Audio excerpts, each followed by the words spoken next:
తెలియదు. ముఖ్యమంత్రి కేసీఆర్ గారు అప్పుడు ముఖ్యమంత్రిగా ఉన్నప్పుడు వారి దగ్గరికి వెళ్ళినప్పుడు కేసీఆర్ గారు 3 రోజులు నన్ను తన దగ్గర ఉంచుకొని, బాలరాజ్ ఎవరు కొనుగోలు చేయడానికి వచ్చిండ్రు, ఎవరు అమ్ముడు పోవడానికి సిద్ధపడినారు, నీకు సంబంధం లేదు. ఒకవేళ నీకు నా పైన గౌరవం ఉంటే నేను ఒక టాస్క్ నీకు ఇస్తా, అక్కడికి నేను పలానా జాగా చెప్తే అక్కడికి వెళ్ళిరా అంటే, సరే సార్ నీకు డ్రైవింగ్ వచ్చు కదంటే వచ్చు, నీ కార్లోనే వెళ్ళు, గన్మెన్లు వద్దు, డ్రైవర్లు వద్దు, పిఏలు వద్దు, ఏమొద్దు, నువ్వే వెళ్ళంటే నేను నిజంగా నా కార్లో రేగా కాంతారావు గారిని, బీరం హర్షవర్ధన్ రెడ్డి గారిని ఎక్కించుకొని వెళ్ళి ఎక్కించుకున్నారు.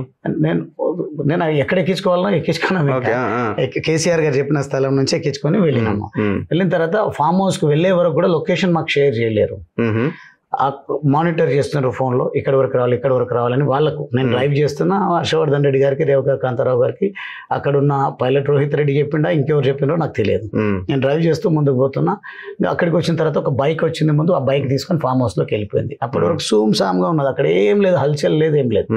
మేము కూర్చున్నాం, స్వామీజీలు అప్పటికే ఉన్నారు, వాళ్ళతో చర్చిస్తున్నాం, మాట్లాడుతున్నాం. నందకుమార్ కూడా ఉన్నాడు అక్కడ. నందకుమార్ అక్కడ నన్ను చూసి షాక్ అయిపోయాడు.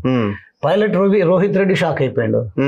ఏందన్నా ఇది సర్ప్రైజ్ అని మాట్లాడడం జరిగింది. మాట్లాడిన తర్వాత ఇక డైరెక్ట్గా కేసీఆర్ గారు చాలా స్పష్టంగా చెప్పారు, ఎక్కువ ఇక్కడ మాట్లాడాల్సిన అవసరం లేదు, మీరు పెద్దగా ఇన్పుట్స్ రాబట్టాల్సిన అవసరం లేదు, everything is planned, just go and meet them, come back అన్నారు. ఎవ్రీథింగ్ ఈస్ ప్లాన్డ్ అని అన్నాడు. అంటే స్టింగ్ ఆపరేషన్, అది స్టింగ్ ఆపరేషన్ అంటే. కానీ వీళ్ళు అమ్మడానికి సిద్ధంగా ఉన్నారా, వాళ్ళు కొనుగోలు చేయడానికి సిద్ధంగా ఉన్నారా నాకు తెలియదు, ఎవరనేది తెలియదు. తప్పించుకుంటున్నారా? నా నైజమే అది కాదు. బీజేపీలోకి పోవాలి కాబట్టి వాళ్ళని వీళ్ళని ఇరికేయడం ఇబ్బంది లేదనుకుంటా. నా నైజమే అది కాదు. మీరు చెప్పింది 100%. నాకు ఎవరు ఏంది అనే తెలియదు. పైలట్ రోహిత్ రెడ్డి ఎట్లా షాక్ అవుతాడు? మీరు నలుగురు కావాలనే కేసీఆర్ పంపించిన తర్వాత మళ్ళీ మీరు నందకుమార్ షాక్ అయిందంటే ఒక దాంట్లో ఉన్నది. అదే అంటున్నా నేను, వాళ్ళు ఎవరెవరైతే మాట్లాడినో నాకు తెలియదు.